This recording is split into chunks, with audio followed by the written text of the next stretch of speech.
Have you ever wondered the land your house, your office, your shop sits on? Who owned it before? How did it change hands? And why does that history still haunt our system? Of all the sectors in India, real estate contributes 7% to our GDP. It is physical foundation of our economy. It remains one of the most fragmented and unstructured sectors we have. But here is the truth. What's broken in Indian real estate wasn't broken by accident. It was broken by design centuries ago. And until we understand the past, we will keep making the same mistakes again. Welcome to Zameen Se Zyada. Today, we are tearing down the walls to uncover the true origin of Indian real estate, from the empires of the past to the skylines of today. Let's start with a simple question. Ancient India में जमीन का मालिक कौन था? कोई भी नहीं था और it was more of a concept of A care taker. ज़मीन का एक रिश्ता था इंसान के साथ. ज़मीन हमें फसल देती थी जिससे उनकी सोसाइटी, हाउस होल्ड, पूरा इकोसिस्टम चलता था. तो ये एक रिलेशनशिप माँ और बेटे का था जिसमें कि माँ एक, जिसको हम पृथ्वी माँ कहते हैं, सो हम उनके केयर टेकर थे. जितनी अच्छी देखभाल होगी ज़मीन की उतनी अच्छी उपज होगी. So it was more of an emotional relationship than give and take. It was more for caring than ownership. So first relationship जो इंडियंस का था लैंड के साथ, वो बिल्कुल भी फाइनेंशियल नहीं था. बिल्कुल नहीं, ये कई सदियों तक चलता रहा. And over a period of time आगे जाके जब सोसाइटीज बड़ी हो गई फिर जाके इवॉल्व हुआ ओवर पीरियड ऑफ कई thousand of years. But initially it was more of caring and care taker relationship, not ownership. थोड़ा हम फास्ट फॉरवर्ड करते हैं. From care taker system suddenly the land was becoming a source of income क्योंकि societies बड़ी हो रही थी. So during the Mauryan Empire, Kautilya started land reforms, which means कि लैंड रिकॉर्ड मेंटेन करना, किस ज़मीन पे कौन सी फसल हो रही है, किस फसल की ज़्यादा डिमांड है. तो एक स्ट्रक्चर बनाया गया था.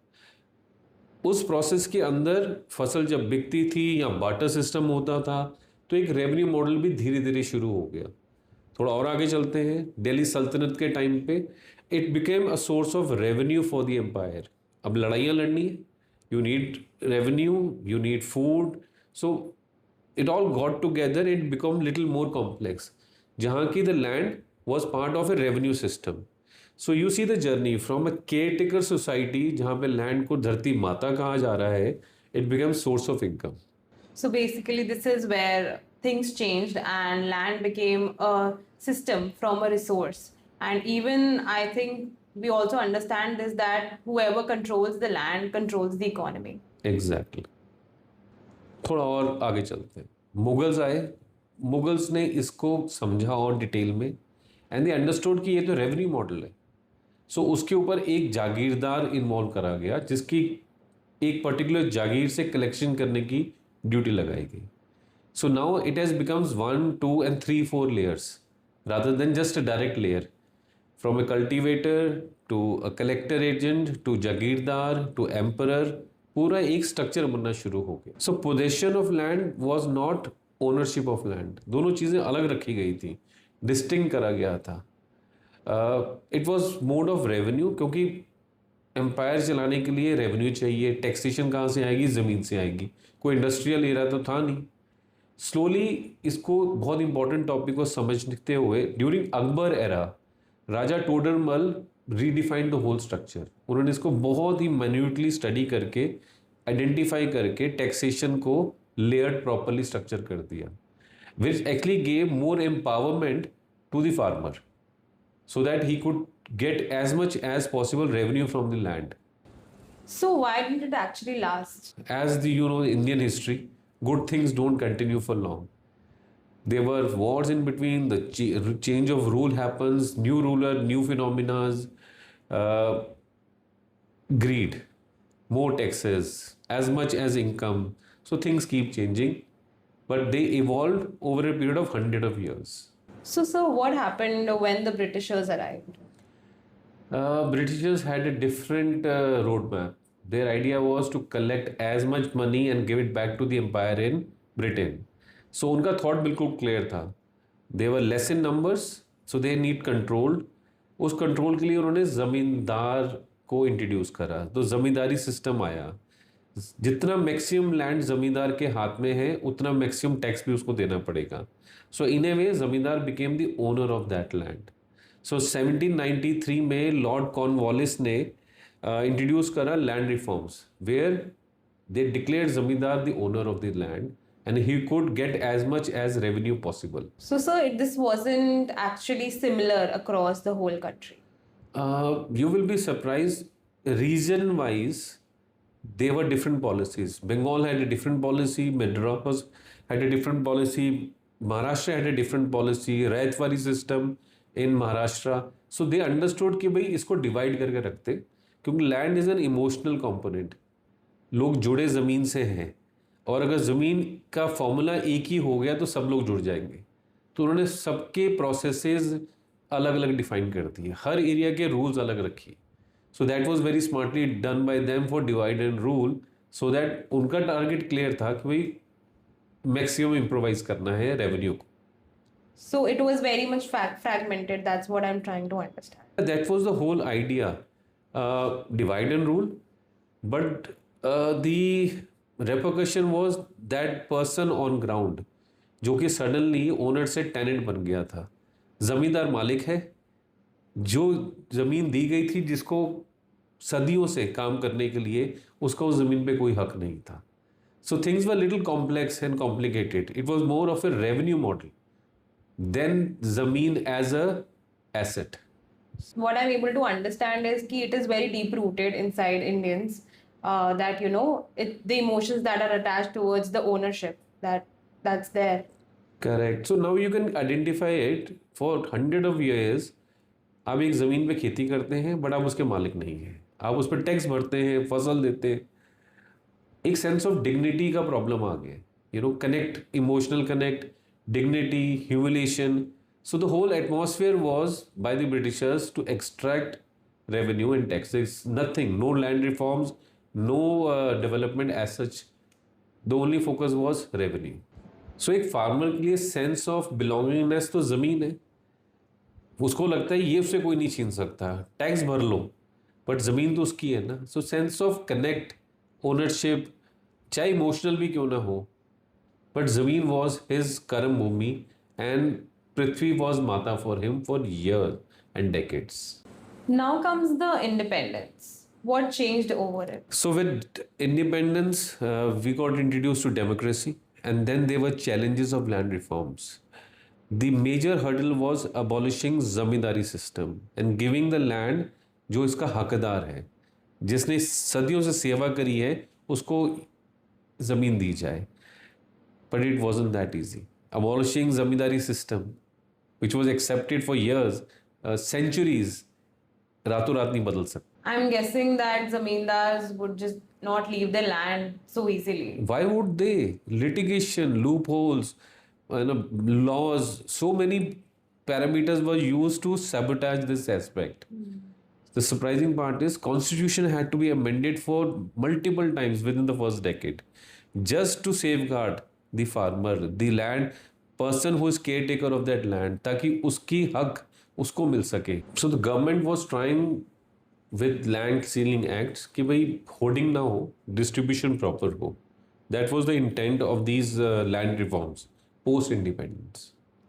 So were they able to succeed in this? On paper yes, but not on ground.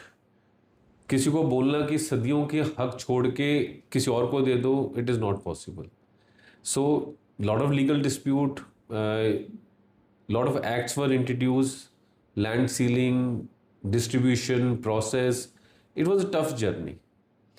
Another example of a good intention and difficult implementation. Yeah, but that's the problem. Now you can frame a policy, but execution on land had to be accepted by the people, because it is for the people. So it has to be structured in a way that it is becomes social fabric and society takes it forward to the next level. So everything so far that we have discussed is about agricultural land, rural land. I think most of our listeners would have a question right now that what does it have to do with me? Because I live in a city, I live in a flat. In present day context, yes. Uh, but to come to this present day, you need to understand how we reached here so far. So 70s, 80s, 90s, a new phenomena called middle class came into our society, which means they were more educated, they were more skilled, and they wanted a urban lifestyle. So urban centre started to build which means आपकी cities evolve होने लग गई. अब farm land की ज़रूरत के साथ साथ आपको घर की ज़रूरत भी पड़ने लग गई जहाँ पे आपको फैसिलिटीज़ चाहिए. सो मेरे पास कितनी ज़मीन है ज़्यादा इंपॉर्टेंट नहीं था, बट मैं कहाँ रहता हूँ ज़्यादा इंपॉर्टेंट था. Schools, so the urban ecosystem started to develop over a period of time. So that how 90s came into the picture. Liberalization happened, which affected the urban landscape immediately. When did lifestyle actually enter this conversation? 1991, Dr. Manmohan Singh, who transformed not just our lifestyle, but our housing sector in a very big way. Which means more housing requirements, more jobs, more migration, I believe. Especially in the old urban centers like Delhi, DDA was not doing the optimum work the way society wanted it. The middle class was emerging to a upper middle class level. So there was a vacuum जो कि fill करना बहुत ज़रूरी था. NRIs were coming to another segment. So there was demand which was getting created जिसको कोई handle नहीं कर रहा था. That's where private developers came into existence. A prominent name, DLF. They understood this space. They realized they can fill the vacuum. Lifestyle-driven urban housing, which can be multi-stories, which can be gated, that came into existence. And it was supported by industrial development. Specifically in the case of Gurgaon, if I can tell you, in the 70s when Maruti came, along with the Maruti came alag ancillary industries. They needed places in Gurgaon, and Gurgaon was empty. DLF took the opportunity, Ansals took the opportunity, and that's how this area developed an ecosystem for lifestyle-driven housing. So our skyline has completely transformed now. So the market factors have given this evolution of fam.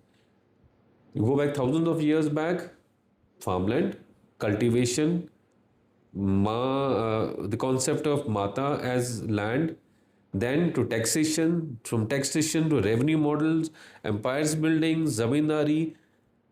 That changed, collapsed post-independence. Zamindari was abolished. Land reforms were introduced. The people who wanted land were given land. Then the middle class came, and then they decided the urban landscape. So we want the origin of the whole lifestyle story behind it. Because for most people previously, a colony was something which was developed by DDA itself. Maybe if they are lucky enough, they have a park near them. So how that lifestyle came into picture? So the lifestyle story is a very recent phenomena. I think let us focus on the period between 70s and 90s, wherein the economy was trying to survive. It wasn't doing very well, but people were moving from farmland to urban centers. So government gave licensed colonies exemption.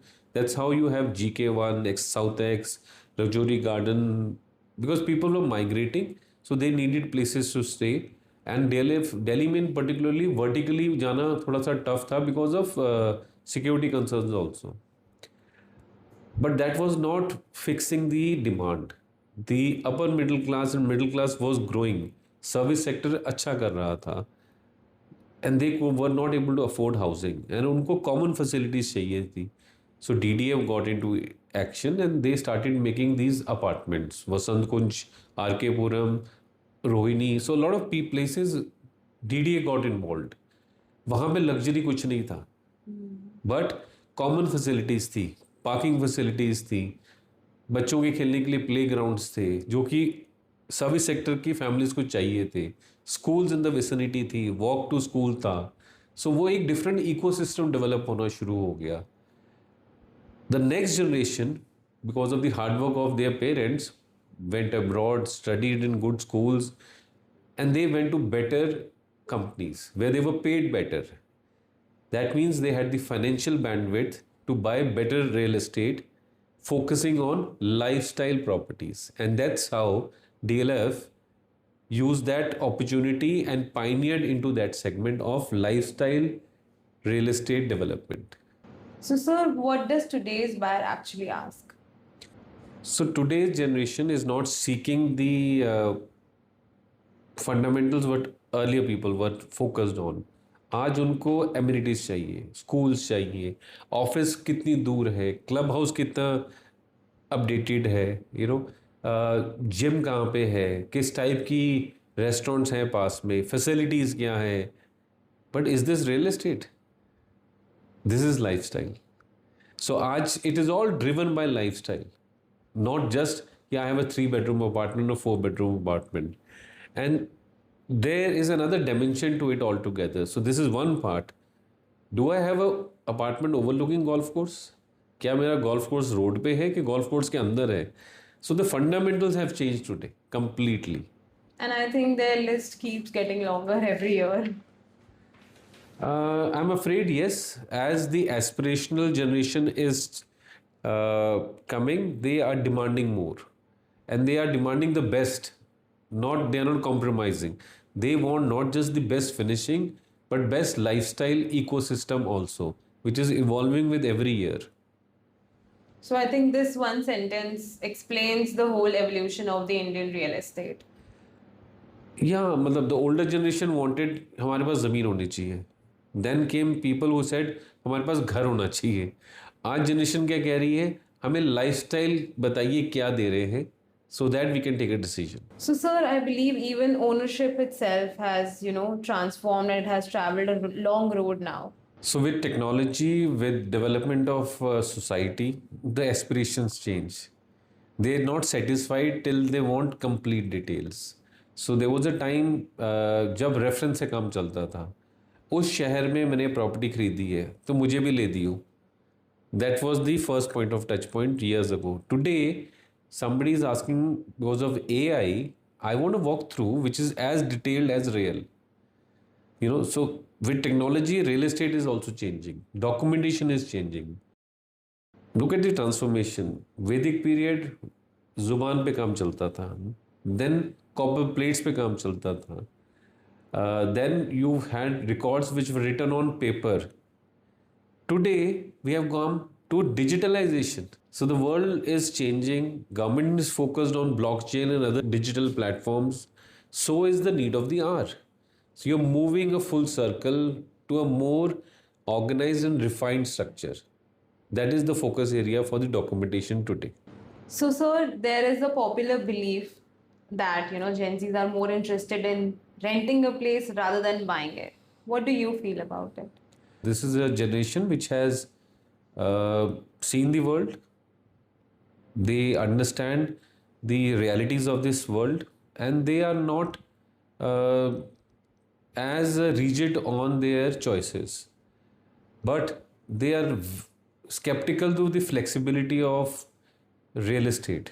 Means today they can work from home. आज मैं अपने घर से काम कर सकता हूँ. तो वो घर यहाँ पे क्यों है, वो गोवा में क्यों नहीं है, वो हिमाचल में क्यों नहीं है? You just need internet and electricity, right? So why do I need to buy an expensive home here? So their thought process is different. Their structuring of real estate is not the same as their millennial or pre-generational thing, where it was more of a trophy than real estate. कि मेरे पास इतना बड़ा घर है या मेरे पास ये locality में अपार्टमेंट है. Their priorities are way different from their predecessors. So we need to accept it and we need to address it. Developers have already started doing it. You have a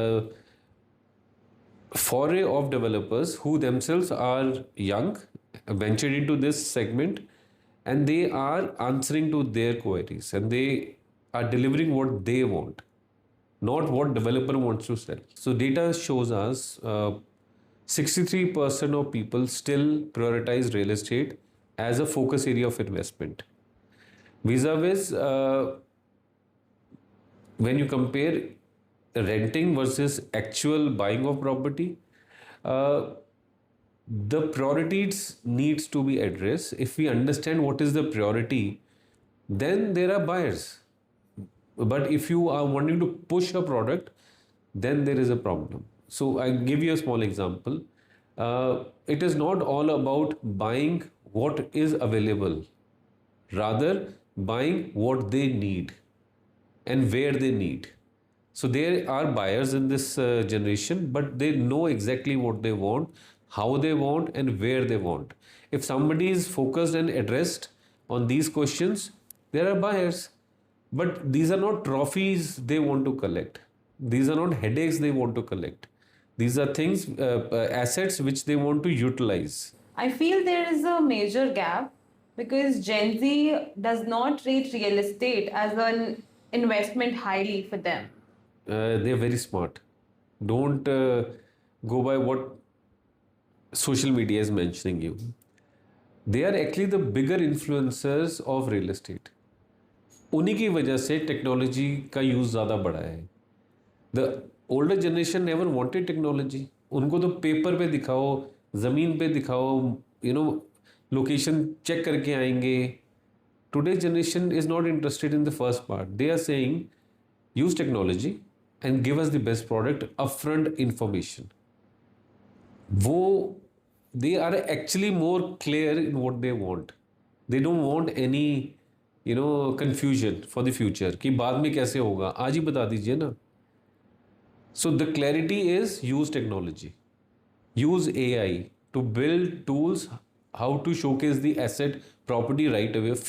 The look and feel can be shown by AI ना. So that is what they are asking you very clearly.